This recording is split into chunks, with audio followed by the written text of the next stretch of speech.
tuli ku nsonga ya kuwamba Museveni nkiddamu nze omu ku bagenda okuwamba Museveni era n'abatuwuliriza mwena gye muli abaana ba Katonda abeetegese tugenda muwamba ate mu nsi y'omwoyo twakimala dda musumba kyenjagala otereze kye kigambo nti nno omusumba Gordon Muzaale kiriwo kyentereza ogenda kuwamba Museveni sijja kyekyo kitereezeemu sijja kukitereeza era ndi mu kubategeeza obudde bwe buno obudde teri bulala okiwulira obudde teri bulala Museveni agenda kukubwa nga teri ssasi lifulumiziddwa tekyali musayi gugenda kuyiika wano mu Uganda ebyabadde agamba yasimba emmundu wano n'asimba wali ne wali ne wali okwo kutiisatiisa kukola ki our God is not a joking God ne bino byennangirira Museveni ne NRM tebalidda wano ate njagala kutegeeza Museveni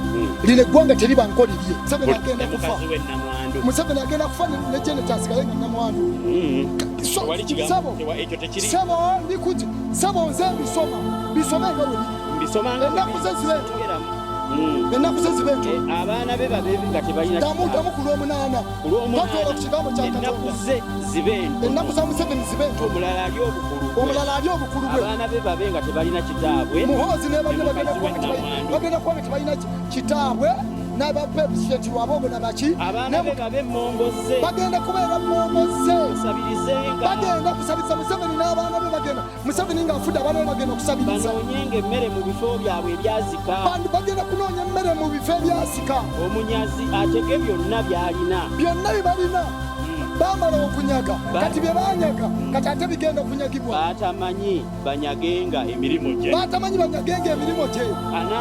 abadde tamanyi nti waliyo Uganda empya anaamwogerako ekisa amubule teri agenda kwogera Museveni byakisa mubadde mwagala mumuwe ekitiibwa kyaki olabibanga mikono mwogereko ekisa anaasaasira abaana be nga tebalina kitaabu naye terina Museveni byakoze Uganda kakati n'afuuka ekikolimo ky'eggwanga kati n'agenda okusaasira abaana be taliiwo ezzadde lye lizikirizibwe kati ate ezzadde lye ligenda kubonaabona bwe limala lizikirizibwe mu mirembe egirijja bagenda kuzikirira mutabani wa Asaadi bamuwanise ne bagenda omukola kati nze guwuliriza sebo nze nsoma okankana ki naggamba gwewayaniriza ndi komando sinayipa siina kyentya tokankana mu mirembe egirijja ebyo bye bimu ku bigambo ebyaleetera Musumba Gordon Muzaale Sebandeke His Grace obuzibu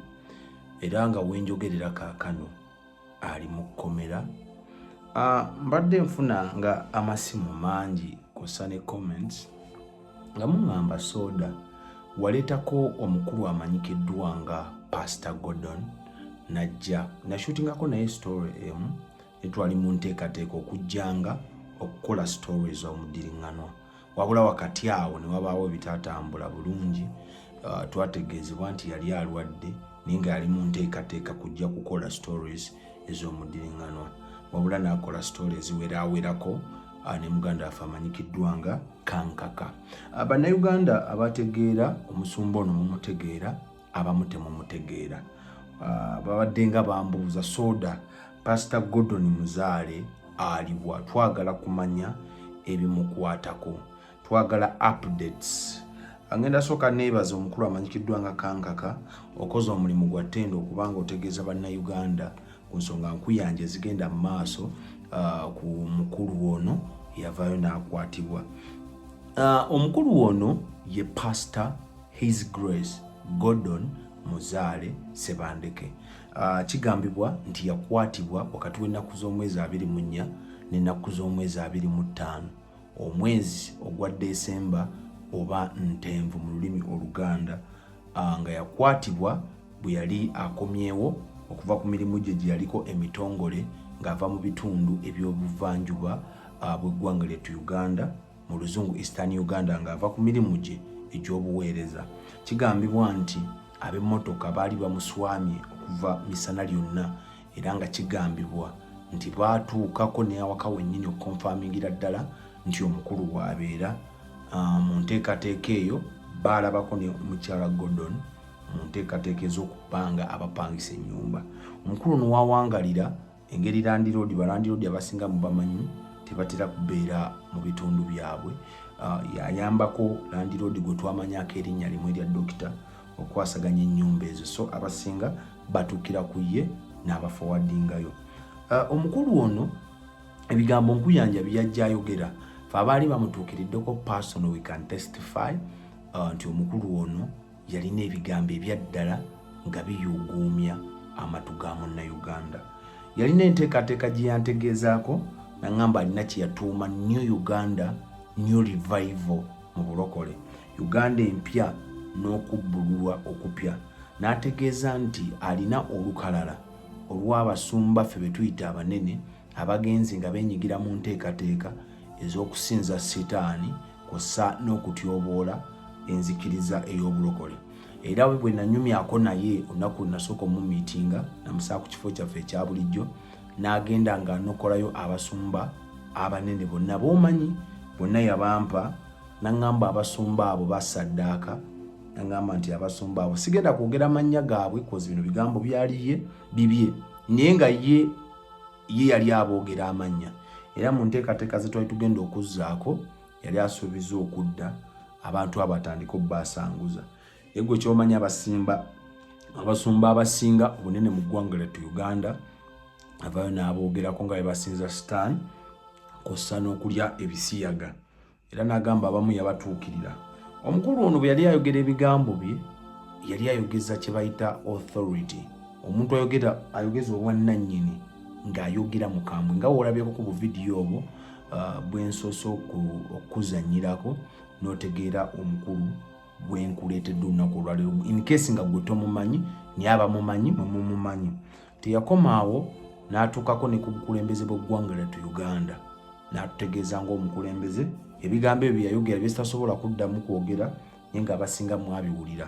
Era ebyo kigambibwa bimu ku byasinga omuzaalira akabasa okubanga ne kaakati akyali mu kkomera agezaako okulaba ng'aweera ennemba n'emisango egy'okulebula. Omukulu ono abayo n'ategeeza nti Uganda ggwanga ddonde. Ebimu ku bigambo bye namukwatako nti Uganda ggwanga ddonde, the power of Africa ggwanga ddonde, era lirigenda okudda mu kifo kya Isirayiri. Era n'agamba eggwanga lino eno ligenda kununula ensi okuva mu kusinza Setaani. N'agamba birina okutandikira ddala ebigambo bye yabyogera nga lunye nga bo ne banne baatayogera bwe baawamba omukulembeze w'eggwanga lino Uganda amanyikiddwa nga Yoweri Kaguta Museveni nti buhaabulwa, baamuwamba in a spiritual world era bateekateeka kumuwamba physically. Tetumanyi oba baali bagenda kumuwamba batya, nze naawe amaaso gaali kuki ku lutimbe. Omukulu n'amaze ebbanga ddene ng'abuulira enjiri ey'okuwanda omuliro. Omukulu ono ebimu ku bigambo yantegeeza n'agamba soda abasumba bangi mu ggwanga lyattu Uganda naddala mu mugigi omuto gufuna obubaka okuva eri Katonda, naye olw'okwetiiririra n'okutya ne batadelivalingira bubaka obwo nga ebuli. N'agamba nze bayida we mbadde nerabidde erinnya yegattako erya Nalukalala wa Yesu. Erinnya eryo yali nnyumiza n'enseka nnyo, kumbe yali akitegeeza. Ngamba soda nze ndi Nalukalala wa Yesu, mmwe bye mutya okwogera nze bye njogera. Omwoyo omutukuvu mu bintu nga bw'abimpadde sifaayo oba bigenda leeta emberebezi, nze bwe nti bwe mbidelivaringa. N'ategeeza nti eggwanga Uganda lirina okubbululwa live mu mikono gy'abasamize abagenda mu maaso kubanga bali kwasaganya. Bwe yakwatibwa omwaka 2024 nga guzingako ekkoona gutukwase omwaka 2025, n'asooka atwalibwa mu bifo bye tutamanyiiko nti wa gye yali. Naye okusinziira ku ye alina ebifo bye yanokolayo, naye ffe gye tutaali tusobola kuvaayo ne ngenda maaso okubanga mbikuliriza. Wabula wayitawo ebbanga lyali lya wiiki nga 2-3 n'alabibwako ku poliisi emanyikiddwa nga ey'Entebbe. Mu nteekateeka ezo zennyini n'ono munnamawulire amanyikiddwa nga Kankaka naye baamuwandikira ekibaluwa kye bakuntumye naye ajje aveeyo abitebye ku nsonga ezeekuusa nti balebula oba akyaza omuntu alebula omukulembeze w'eggwanga lyattu Uganda amujjonkera. Bw'atyo omukulu ono yatandika okuleetebwa mu kkooti atandike okuweera ennemba n'emisango egy'okubanga alebula. Ebimu ku byasinga ng'omubuuza nti ssebo ebigambo ebyo by'oyogera obirinako obukakafu era obijjawa? nga mpawo kuwananya nga bategeeza lunye nti ebigambo ebyo abiŋŋamba ye Mwoyo Mutukuvu ye kennyini yabineŋŋambira then nze nembidelivalinga eri abantu abeetaaga biwulira. Ne bamubuuza Omwoyo Omutukuvu omusangawa n'abasongera ku matu. Era awo agambira nti mu kaweefube w'okunoonya Omwoyo Omutukuvu w'atuula mbu amatu ago baagakubamu Omwoyo Omutukuvu aveeyo. Era yatuuka ekiseera newe yabadde mu kkooti olunaku lwasembye okubeera mu kkooti namwetegereza nze yamulabako physically yali muntu apiikinganga amangu. Era osobola okuscrollinga n'aba videos twakola n'amentioninga ku basumba abamu nga wemba like munyumya apiikinga amangu information n'akuddamu. Newe yabadde mu kkooti nalabye nga n'omulamuzi oluusi amuyita n'ayitaba omulundi ogwokubiri nga tawulidde. Kati ndowooza nekijja ekirere ekya bwe bagezaako enteekateeka ez'okukunulayo Omwoyo Omutukuvu aveeyo mu matu eyo gy'ali ajjaawo obujulizi ku bigambo by'ayogera. Omukulu ono Kankaka omulamuzi wa kkooti y'Entebbe yasooka n'amusindika addeyo ku meere Ekiggo. Ne bamutwala mu kkomera Ekiggo, wabula ng'enteekateeka z'abasabye nti omukulu ono atwalibwe akeberebwe omutwe nga bagamba nti yandiba alina waya ezitagatta ku mutwe gwe olw'ebigambo byayogeranga mu kkooti, nga buli kyebamubuuza alireetinga ku nnyiriri. Musajja amanyi Bayibuli kumpi yonna, nabeerako naye essaawa ezitasukka mu nnya, naye navaawo nga kumpi Bayibuli yonna almost alina byagyogeddeko. So omulamuzi yasaba Pastor Gordon Muzaale nalukalala wa Yesu oba nalukalala wa Katonda atwalibwe akeberebwe omutwe. Ne basooka bamutwala Ekiggo, wabula abamu ku bafamire nga mukyala we alina omukyala n'abaana. Era waliwo omulimu gw'amaanyi nnyo abantu abazitakisa gwe bakola ogezaako okulaba nga basonda akasente akatonotono okulaba nga bayimirizaawo famire ye, naddala baali banyumirwa ebigambo omukulu ono byayogera. So omukyala yeewuuba n'oyo omwami gw'ogambye Kankaka Peter abagezaako okulondoola. Bo bagamba tebava mu kkooti, omulamuzi n'abagamba nti musooke mumutwale mumukebere omutwe then mumukomyewo ng'ennaku z'omwezi 31 omwezi ogwa January oba Gatonnya omwaka 2025. Bano bo bagamba Kankaka bigambo byagamba baatuuka Ekiggo ng'omukulu taliiyo. Ne babagamba nti yatwaliddwa e Luzira mu section emanyikiddwa. Omanyi Luzira eyawulwamu ebitundu 3. Abaali bagenze eyo waliwo Kampala Remand, n'ebeerayo mu Action Bay, n'ebeerayo ne Upper eri wanene eri gye batwala Babesigye n'emisango ejja Naggomola eminene. Kati Action Bay eno ejjanjabirwayo nnyo abantu nga bw'owulira ekigambo B. So bano bagenda otegeezebwa nti yatwaliddwa e Luzira era ali mu wingi eyo emanyikiddwa nga ya Action Bay. Mbu bagenda okinoonyereza ne bakizuula nga yalimu obukosefu yafunamu obulwadde. Vidiyo ya leero ngikoze ennaku z'omwezi ziri mu 3 omwezi ogwa January. Omulamuzi ennaku z'omwezi yali yawa Kankaka mukyala w'omwami ono amanyikiddwa nga Gordon okujja mu kkooti.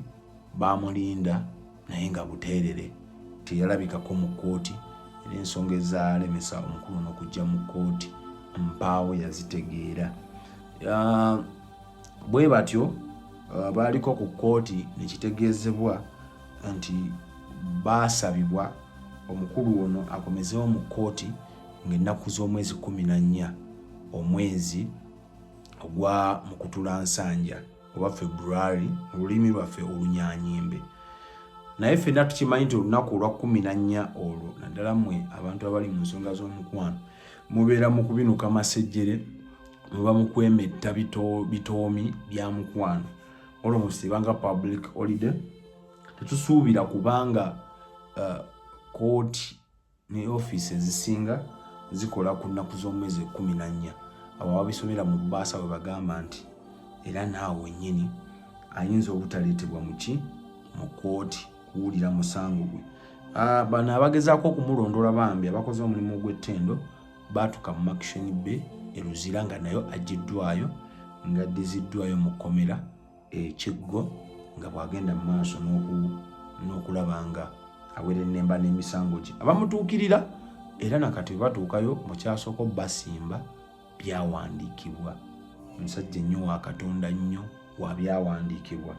Omukulu Kankaka yategeezezza nti finally ebizimu ku nsonga ez'abatataganyaamu luli eri zaali nsonga za nsimbi omuli transport genda kudda n'ebyokulya by'omukyala awaka kw'ossa n'ensonga ya looya, naye n'ategeeza nti yabadde amufunidde looya agezeeko okulaba ng'alondoola enteekateeka z'omukulu ono aveeyo afune obwenkanya.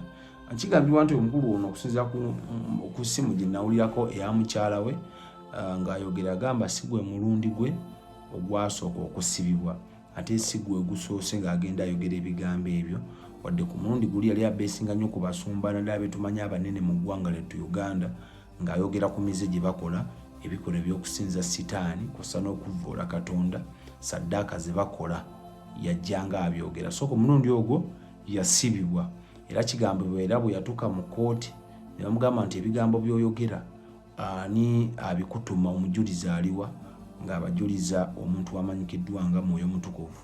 Bwe baamutuma agenda amuleete ng'abategeeza kimu nti Omwoyo Mutukuvu buli wamu we tubeera abeerawo, ali mu nze naawe ali mu ggwe, era ne wano Omwoyo Mutukuvu waali. Omulamuzi yagenda olaba nga talina ngeri gy'atandika kusoyaasoya Mwoyo Mutukuvu bibuuzo kwanukula kubanga tebamulaba. Bw'atyo ku mulundi ogwasooka n'ateebwa nga bagamba maybe mulalu. Wabula ku mulundi guno ensonga zikyagenda mu maaso. Amatu gaffe ngenda kusaba weekumire ku channel eno bw'agala okumanya ebikwata ku musumba ono. Tujja kuba tubikuwanga naye Mukama bw'aba n'atukkiriza ne tugendako mu kkomera nga tufunye obusobozi tujja gendayoko tumulabeko physically tukome okubategeeza nga wano wokka tubatuuseeko mulabe namwe mufollowing enteekateeka. So omukulu kyalimu oyo yali atandise okuwanda ebigambo ennyo ate yali atandika butandisi kozi nze yaŋŋamba ebintu byemmanyi Katonda byandaze naddala ebiri mu nsi ey'omwoyo ku bakulembeze b'eggwanga lyattu Uganda n'abasumba ab'amaanyi bingi nkuyanja era nga yali agenda bitutegeeza. So gwe ayagala okumanya ebisingawo osobola otukubirako n'okusigalako ng'olondoola. Gwe ayagala okuyamba omukyala gy'ali n'abaana b'omukulu ono yabalekayo beetagamu obuyambi kussa n'okugoberera ensonga z'omusango. So osobola okubaako embeera gy'otambuliramu awo bw'oba olaba nga kikutteko. So yoyo omukulu amanyikiddwa nga Pastor Gordon His Grace Muzaale Sebandeke Nalukalala wa Yesu. Alina sitole ze zanyumya emabega, agamba yasamirako n'alokoka n'atandika okufuna obubaka obwo. Alina ne famire y'omu ku baami abaali abanene mu kitongole kya Wembule mwafubutuka, byonna yabinnyumiza n'ebyo nnyinza obutabyogera kuba ku channel olw'enejje ebyo osobola okugenda n'obiraba. So yaŋŋamba namubuuzaako lumu nti naye ebyo ebigambo byogera totya bakulembeze kubanga ba-exercising their power on you. N'agamba kati kankubulire Sodo oli mwana muto. Yaŋŋamba Yesu Kristo gwe nzikirizaamu era ntuma asinga abakulembeze b'ensi eno yonna n'abasumba be mutya amaanyi. N'agamba sisobola kutya mwana wa muntu ng'ate nina asinga amaanyi. Bibigambo byaŋŋamba nga buli lwe namugambanga nti gwe totya kusiba. N'aŋŋamba amakomera gonna nga genzeemu. Olwo ne kye yaŋŋamba nti yali akasimatuka obutwa emirundi yenna. So yoyo omwami abadde bambuuza nga mumbuuza aliwa, ali mu kkomera Ekigo awere ennemba n'emisango egy'okulebula ebigambo byebyo alyogera akamu n'akataano gy'abijja. So musabire Saara bamulambulako, abayamba ku famire ye, abayambako n'abo abali mu nsonga za legal oba abali mu mateeka musobola okuyambako omwami oyo. Ne export ngenda kusa subscribing oba tonnaba ate following akatambi kano osobola okawaayo n'omunno abalokola abaali banyumirwa ebigambo bya Pastor Gordon musobola okukashiyalinga mpola mpola. Mukama Katonda omulungi akunkuumire. Tusaba obuyinza ensonga z'omwami oyo bazitunulemu bulungi balabe kyekigenda mu maaso afune eddembe oba obwenkanya ffe tulabe nga enteekateeka zikola ki zigenda mu maaso. Enamba zaffe weeziri abagala otambula naffe okusubscribe nga tukikole. Mukama Katonda omulungi abankuumire. Bye bye. Export TV to the world.